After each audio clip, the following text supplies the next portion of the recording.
গাজীপুরের কোনাবাড়িতে জুটের গোডাউনে লাগা আগুনের ঘটনার সর্বশেষ জানাতে যুক্ত হচ্ছেন আমাদের সহকর্মী হোসাইন আলী বাবু।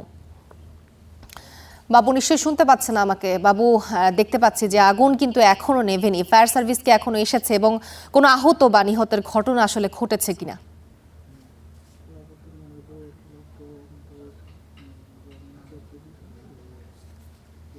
দোয়া ভোর 5:30টার সময় গাজীপুরের দেউলিয়াপাড়া এলাকায় এই জুটের গুদামে যে আগুনের ঘটনা, সেটি কিন্তু আসলে প্রাথমিকভাবে এলাকার স্থানীয় লোক আগুন নিয়ন্ত্রণের চেষ্টা করেন। তারপর ব্যর্থ হলে কোনাবাড়ি ফায়ার সার্ভিসের 3টি ইউনিট এসে আগুন নিয়ন্ত্রণ শুরু করেন। সেখান থেকে আসলে আগুনের ছড়িয়ে গেলে প্রথম 2টি গুদামে আগুন লেগে যায়। তারপরে হচ্ছে যে পর্যায়ক্রমে আগুন এইখানকার যে গুদামগুলো রয়েছে প্রত্যেকটি গুদামে কিন্তু আগুন ছড়িয়ে পড়েছে। আমরা সর্বশেষ তথ্যচিত্রে জানিয়েছি আসলে এখানে প্রায় 9টি গুদামে আগুন লেগে 9টি গুদামেই পড়ে গিয়েছে। আসলে ফায়ার সার্ভিসের এখন পর্যন্ত 5টি ইউনিট কাজ করছেন।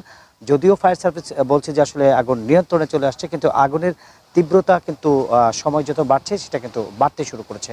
এছাড়াও যে প্রত্যেকটি জায়গাতে যে আগুনের কুণ্ডলী, সেটা কিন্তু আমরা দেখতে পাচ্ছি। এখানে দেখেছি আসলে এই এলাকাটাই পুরোটাই আসলে এখানে জুটের গুদাম রয়েছে, কারণ গাজীপুর একটি শিল্প অধ্যুষিত এলাকা। এই শিল্প অধ্যুষিত এলাকার কোনাবাড়ির বেসিক এলাকা যত জুটগুলো রয়েছে এই কোনাবাড়ি দেউলিয়াপাড়া এখানে এনে রাখা হয়।